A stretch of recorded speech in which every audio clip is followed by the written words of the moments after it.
भगत सिंह की कहानी। भगत सिंह का जन्म 28 सितंबर 1907 में लायलपुर पंजाब में हुआ था। उनके पिता का नाम किशन सिंह और माता का नाम विद्यापति कौर था। उनके चाचा और पिता दोनों स्वतंत्रता सेनानी थे। कहते हैं कि जब भगत सिंह का जन्म हुआ तो उनके चाचा जेल से रिहा होकर घर लौटे। भगत सिंह की दादी ने उनका नाम भागावाला, अच्छे भाग्य वाला रखा। बाद में उन्हें भगत सिंह नाम से जाना जाने लगा। जब जलियांवाला वाला बाग का हत्याकांड हुआ उसमें भगत सिंह की आयु 12 साल थी।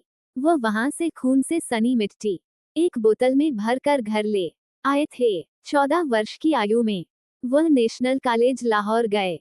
16 वर्ष की आयु में इंटरमीडिएट की परीक्षा उत्तीर्ण की। वह गांधी जी से बहुत प्रभावित थे। उन्होंने गांधी जी द्वारा चलाए गए असहयोग आंदोलन में भाग लिया, लेकिन चौरी के घटना के पश्चात गांधी जी ने आंदोलन वापस ले लिया, जिससे भगत सिंह खुश नहीं थे। तब भगत सिंह को एहसास हो चुका था कि अहिंसा से देश को स्वतंत्रता प्राप्त नहीं हो सकती, इसलिए देश को आजाद करवाने के लिए हथियार उठाना आवश्यक है। भगत सिंह की पढ़ाई छोड़कर देश की आजादी की लड़ाई में शामिल हो गए। जब उनके विवाह लिए रिश्ता आया तो उन्होंने साफ इनकार कर दिया। उनका मानना था कि अगर देश की स्वतंत्रता से पहले मैं शादी करूं तो मेरी दुल्हन मेरी मौत होगी। भगत सिंह द्वारा लाला लाजपत के हत्यारे को मारने का प्रण लेना। 30 अक्टूबर 1928 को जब साइमन कमीशन भारत आया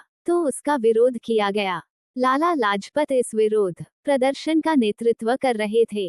उस समय अंग्रेज अधिकारी ने साइमन कमीशन का विरोध करने वाले स्वतंत्रता सेनानियों पर लाठीचार्ज करवा दिया। इस लाठीचार्ज में लाला लाजपत भी गंभीर रूप से घायल हो गए। 18 दिन के पश्चात 17 नवंबर को वह शहीद हो गए। दोनों में वैचारिक मतभेद थे, लेकिन उनकी मृत्यु से भगत सिंह बहुत आहत हुए। उस समय उन्होंने प्रण लिया कि वह इसका बदला जरूर लेंगे। भगत सिंह ने सुखदेव, राजगुरु और चंद्रशेखर के साथ मिलकर लाला लाजपत राय की हत्या के लिए जिम्मेदार की अफसर स्कॉट की हत्या करने की योजना बनाई। 17 नवंबर 1928 को स्कॉट को मारने का दिन निर्धारित किया गया, लेकिन भूल से उन्होंने जब असिस्टेंट पुलिस साडर्स अपनी मोटरसाइकिल पर बाहर निकला तो उस समय भगत सिंह और राजगुरु ने उस पर गोलियां चला दी। चंद्रशेखर पीछे से दोनों को बैकअप दे रहे थे।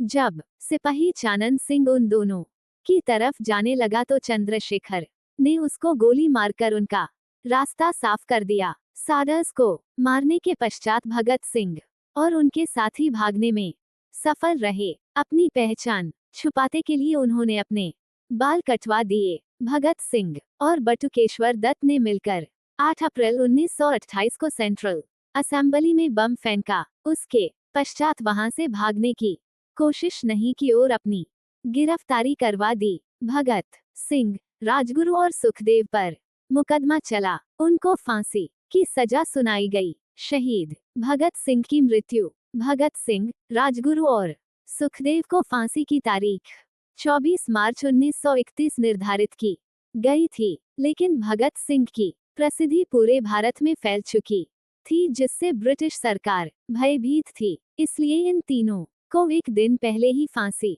दे दी गई और आनन फानन में शवों का अंतिम संस्कार भी कर दिया गया। शहीद दिवस देशभक्तों के इस बलिदान को सदैव स्मरण रखने के लिए इस दिन को शहीद दिवस के रूप में मनाया जाता है। इस दिन देश के शहीदों को श्रद्धांजलि अर्पित की जाती है। मैं एक ऐसा पागल हूँ जो जेल में भी आजाद है। 2. जीवन अपने दम पर चलता है, दूसरों का कंधा अंतिम यात्रा में ही साथ देता है। 3. देशभक्तों को अक्सर लोग पागल कहते हैं, हमें पागल ही रहने दो, हम पागल ही अच्छे हैं। 4. पागल, प्रेमी और कवि एक ही थाली के चट्टे बट्टे हैं, अर्थात सभी समान होते हैं।